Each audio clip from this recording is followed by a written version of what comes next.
पराम्बा जगदम्बा सती बैठी हैं, महादेव कथा कहना प्रारंभ करते हैं कैलाश में, और तभी विमानों का आगमन होता है। सती पूछती हैं, तब पता चलता है कि पिता के यहाँ एक उत्सव चल रहा है जिसमें सती को निमंत्रण नहीं है। सती कहती हैं कि पिता के यहाँ, मित्र के यहाँ, गुरु के यहाँ तो बिना बुलाए जाना चाहिए।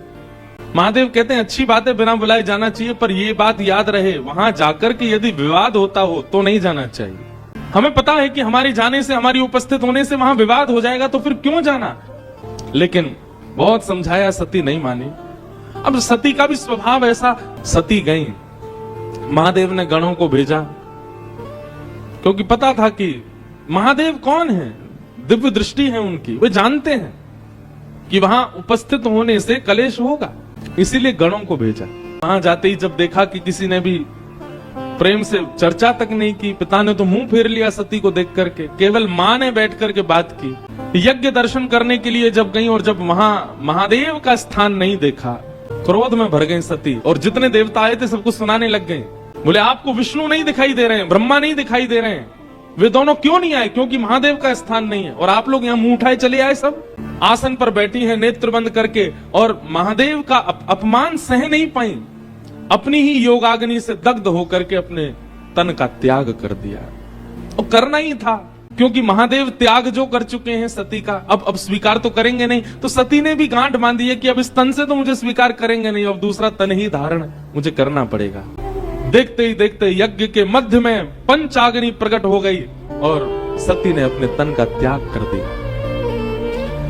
गण दौड़े दौड़े गए, जाकर के महादेव को जैसी बताया, महादेव तो जानते ही थे कि ऐसा होना है। गणों को आज्ञा कर दी, जाओ यज्ञ विध्वंस कर दो। यज्ञ का विध्वंस हुआ,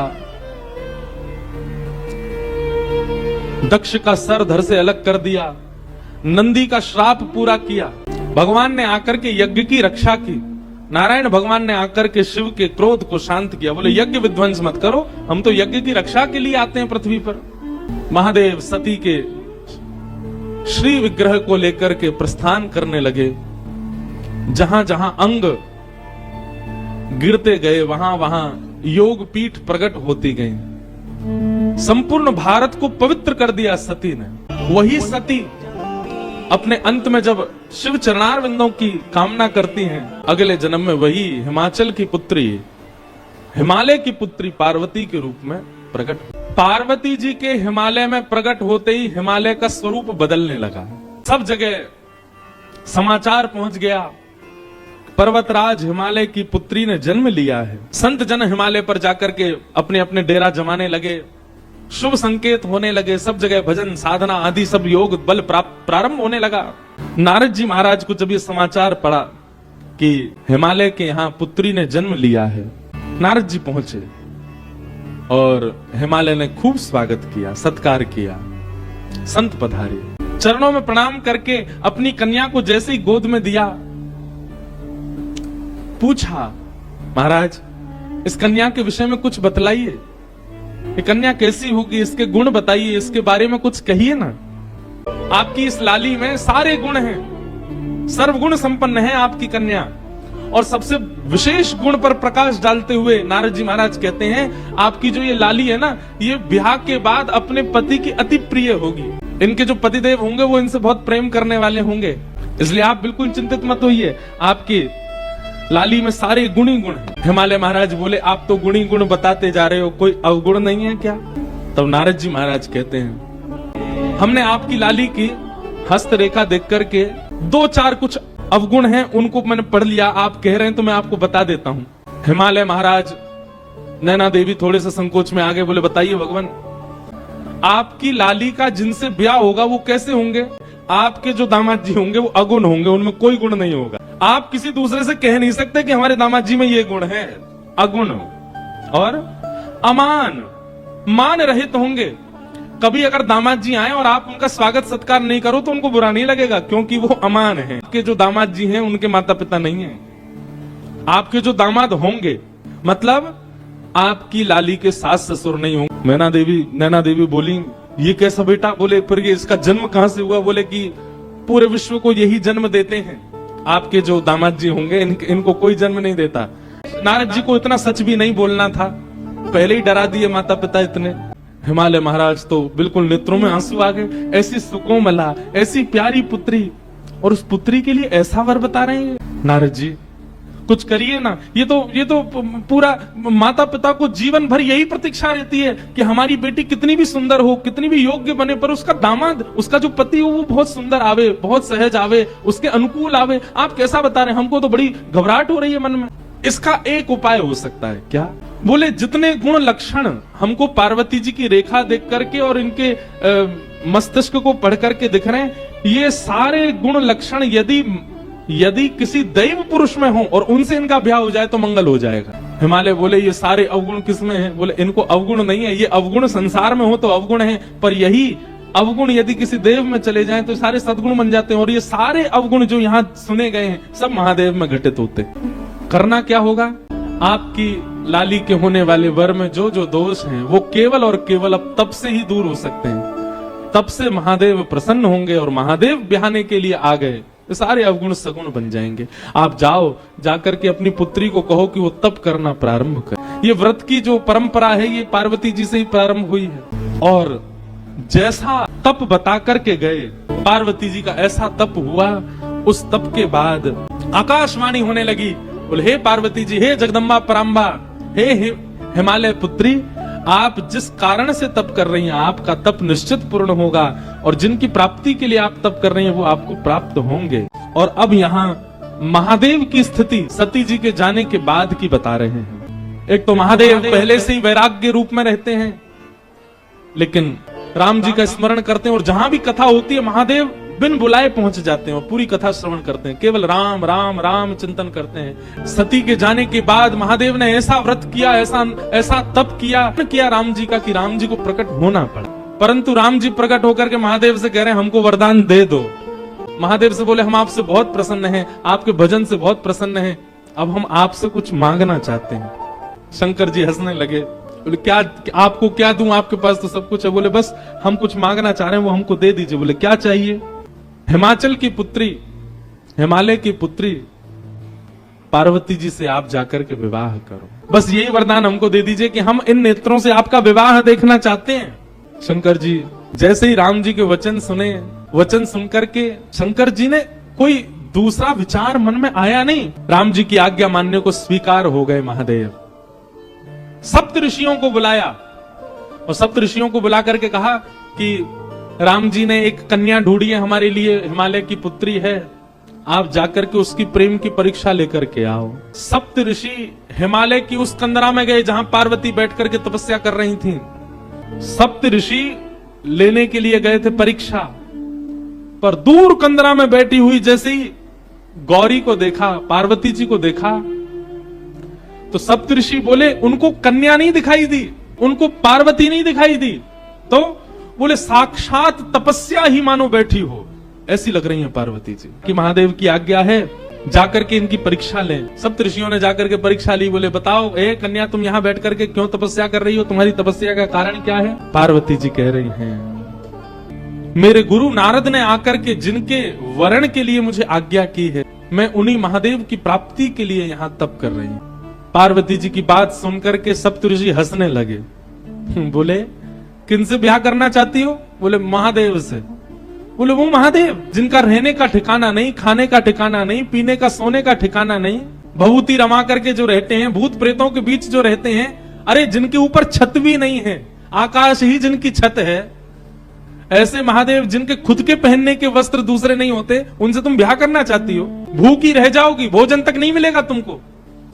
कैलाश में रहते हैं, इतनी शीतल हवा चलती है, वहां ओढ़ने के लिए कंबल तक नहीं मिलेगा, भोजन करने के लिए अन्न तक नहीं मिलेगा। महादेव की जितनी अप्रशंसा हो सकती थी ऋषियों ने महादेव की आज्ञा से की पार्वती जी के सामने। उनसे ब्याह करने का क्यों मन बनाती है? हमने तुम्हारे लिए उचित वर देखा, उससे तुम्हारा ब्याह करा देंगे। सप्त ऋषि बोले हमने तुम्हारे लिए देखा श्रीपति नारायण, शंख चक्र गदा पद्म नारायण, वैकुंठ निवासी श्रीपति नाम सुनते ही पार्वती जी हंसने लगी। वाह हे ऋषियों, आप सबको मैं प्रणाम करती हूँ। आपने अभी अभी कहा श्रीपति, श्री यानी कि लक्ष्मी, और उनके जो पति हैं मतलब जो पहले से ही विवाहित हैं, आप उनसे हमारा विवाह करवाना चाहते हो? आप हमको आकर के मार्ग दिखा रहे हो कि कलेश करवाना चाह रहे हो? मतलब हम विवाह करके वहां वैकुंठ में जाएं और फिर श्री यानी कि लक्ष्मी और हमारे बीच में विवाद ही बना रहे। क्षमा करें, इस तप के बल हमको वो सब नहीं चाहिए। मुझे अपने गुरु पर बहुत भरोसा है। मेरे गुरु ने मेरे लिए जो चुना है वो चाहे अब जैसा हो। जो गुरु आज्ञा पर भरोसा नहीं करता, गुरु आज्ञा का पालन नहीं करता, उसको सपने में भी कभी उसका सफल नहीं हो सकता। मुझे अपने गुरु पर बहुत भरोसा है। पार्वती जी कह रही हैं कि अब ये मेरा हट है कि या तो मैं शिव से ब्याह करूंगी, नहीं तो कुंवारी रहूंगी। नारद जी की बात को मैं काट नहीं सकती। वे कह करके गए हैं तो मैं उनकी बात का मान रखूंगी और शिव से ब्याह करूंगी। और यद्यपि अभी सप्तऋषि आए हैं, इसके बाद यदि स्वयं महादेव भी आकर के मेरे सामने कह दें कि मैं तुम्हारा वर्ण नहीं कर सकता, मैं उनकी बात भी नहीं मानूंगी। वो भले ही मुझे स्वीकार ना करें, पर मैं मन से केवल उन्हीं की रहूंगी। सप्तऋषियों के पैरों में पड़ गई पार्वती जी और पैरों में पड़ करके बोली, अब हम आपसे प्रार्थना कर रही हैं कि आप सब हमको जिद करके हमारे तप को रुकवाइए मत, आप सब लोग अब प्रस्थान करो। उसी काल में बंधुओं एक तारकासुर नाम का एक दैत्य था, जिसने देवताओं की नाक में दम कर रखा था, देवताओं का वध करने के लिए तत्पर हो रहा था। सबने जाकर के पूछा कि ये तारकासुर मरेगा कैसे। तब किसी ने बताया, बोले कि भैया इसको मारने का एक ही उपाय है। बोले क्या? शंकर जी का यदि पुत्र जन्म ले और वो इसको मारे, उसी के हाथों ये मरेगा। देवता सब सोचने लगे ये कैसे होगा, शंकर जी तो परम वीतराग होकर के बैठे, उनका ब्याह कैसे होगा? वो तो ब्याह करना दूर दूर तक उनका कोई संभावना नहीं। तब ब्रह्मा जी ने कहा, देवता आप सब लोग अब प्रयोजन करो, कैसे भी करके शंकर जी का मन बनवाओ। उनका मन बनेगा तो ही तारकासुर का वध हो सकता है। देवताओं के पास एक ही उपाय है किसी का भी तप नष्ट करवाने के लिए। कौन? कामदेव। सब देवता कामदेव के पास गए। सबने कामदेव से जाकर के प्रार्थना करी। बोले कामदेव तुम जाओ। बोले क्या करना है? बोले जाकर के शंकर जी की भजन में, शंकर जी के तप में विघ्न डालो, उनके नेत्र खोल दो। वो जैसे ही तप से बाहर आ जाएंगे, उसके बाद हम जाकर के उनसे प्रार्थना कर लेंगे कि आप ब्याह कर लो, पर उनके तप को भंग करने की क्रिया तुम ही करो। कामदेव बोला आप लोगों को और कोई नहीं मिलता, बस मैं ही मिलता हूं। बेचारे सज्जन लोग, श्रेष्ठ लोग तप आदि करते, मेरे को भेज देते हो जाके इसका तप दूर कर दो। देवता सब कहने लगे हम देवता, तुम ये सोचो ना, तुम्हारा बलिदान 33 कोटि देवताओं का लाभ करता है, पूरे ब्रह्मांड का लाभ करता है। कामदेव बोले आप लोगों का कार्य सिद्ध होगा तो मैं चला जाता हूं। कामदेव केवल चैतन्य के अंदर आ गया नहीं, जड़ में भी काम प्रकट हो गया। ऐसा कामदेव ने आकर के आक्रमण किया पृथ्वी पर। वृक्षों से लताएं लिपटने लगी, वहां भी काम का दर्शन होने लगा। तालाब तलाइयों से जाकर के मिलने लगे, वहां भी काम का दर्शन। नदियों की गति इतनी तीव्र हो गई, सब जाकर के समुद्र से मिलने लगी। जिन महादेव को आप दर्शन करते हो, ऐसी स्थिति में भी डगमगाए नहीं। अब कामदेव हिमालय की ओर गया, कैलाश पर गया, और कैलाश पर जाकर के भी ऐसी सुंदर सुगंध उत्पन्न होने लगी, सुंदर सुंदर पुष्प होने लगे, जिनसे भी काम प्रकट हो जाए। वो सारा वातावरण पूरे विश्व में प्रकट कर दिया, सबको अपने वश में कर लिया कामदेव ने। लेकिन महादेव के रूप को देख करके काम भी स्थिर हो गया। तभी मानो देवताओं ने जाकर के चेता, ए कामदेव तू काम करने गया है वहां पर कि तू खुद ही समाधि में बैठने गया है, जा उनके नेत्र खुलवा कैसे भी। कामदेव बोला मैंने सारे प्रयास कर लिए हैं, सब देखो पूरा विश्व काम में हो गया, पर इन पर कोई प्रभाव ही नहीं हो रहा है। तब कामदेव ने दूर देखा एक आम का वृक्ष, उस पर चढ़ गया और एक पुष्प का बाण लेकर के कामदेव ने वहीं से महादेव का संधान। अब कामदेव को पता था कि अब मेरी मृत्यु निश्चित है, क्योंकि जब मेरे सारे बाणों से कोई काम नहीं बना, अब मैं इनको हठ पूर्वक उठाऊंगा और इनकी तप अग्नि निकलेगी, उसमें मेरा मरना निश्चित है। पर कामदेव भी सोच रहा है इनके द्वारा मेरी मृत्यु हो तो मैं भी सफल हो। कामदेव ने वृक्ष पर चढ़ करके पुष्प का बाण जैसे ही महादेव के वक्ष पर मारा, वक्ष पर जाकर के बाण जैसे ही लगा तो ध्यान थोड़ा सा भंग हुआ। हुए महादेव के नेत्र खुले, लाल ताम्र वर्ण के नेत्र हैं। राम स्मरण में बैठे थे, राम जी का ध्यान कर रहे, महादेव के नेत्र खुले। अगल बगल देखा किसने किया, तभी वृक्ष के ऊपर बैठे कामदेव को जैसे ही देखा, जैसे ही कामदेव को देखा, तीसरा नेत्र खुल गया महादेव का, और तीसरा नेत्र खुलते ही अग्नि प्रज्वलित हो गई, कामदेव जल करके वहीं भस्म हो गया। हाहाकार मच गया। देवता बोले हमने तो नेत्र खुलवाने भेजा था, ये तो कामदेव का बधाई हो गया। ब्रह्मा जी बोले कोई बात नहीं, आंख तो खुल गई, अब संभाल लेंगे। रति ने जाकर के, कामदेव की पत्नी ने जाकर के प्रणाम करके कहा भगवान आपने मेरे पति को क्यों मारा, वो तो देवताओं के कार्य की सिद्धि के लिए आया था। महादेव इतने भोले हैं, पति को मार के तुरंत रति से बोले तुम चिंता मत करो, तुम्हारे पतिदेव तुमको प्राप्त हो जाएंगे। बोले कब? द्वापर में जब भगवान श्री कृष्ण का अवतार होगा तो भगवान श्री कृष्ण के पुत्र के रूप में ही तुम्हारे पतिदेव जन्म लेंगे और तुम्हारा उनके साथ विवाह होगा, पुनः विवाह संगम होगा, तब तक तुम प्रतीक्षा करो। सब देवताओं ने जाकर के महादेव से प्रार्थना करी। बोले महाराज, पार्वती ने बहुत तपस्या की आपकी प्राप्ति के लिए, अब कृपा करके हमारे नेत्रों को आप आनंद प्रदान कर दो।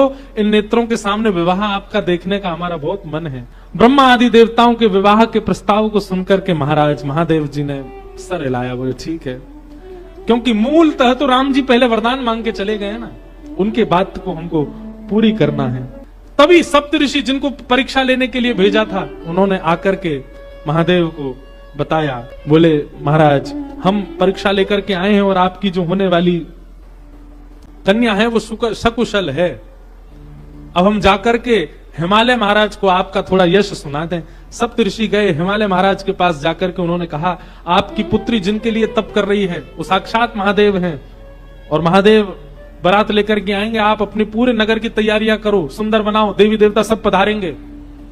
महाराज, पार्वती जी का तप पूर्ण हुआ है। हिमालय को कहा कि आप तैयारी शुरू करो, महादेव बारात लेकर के आएंगे।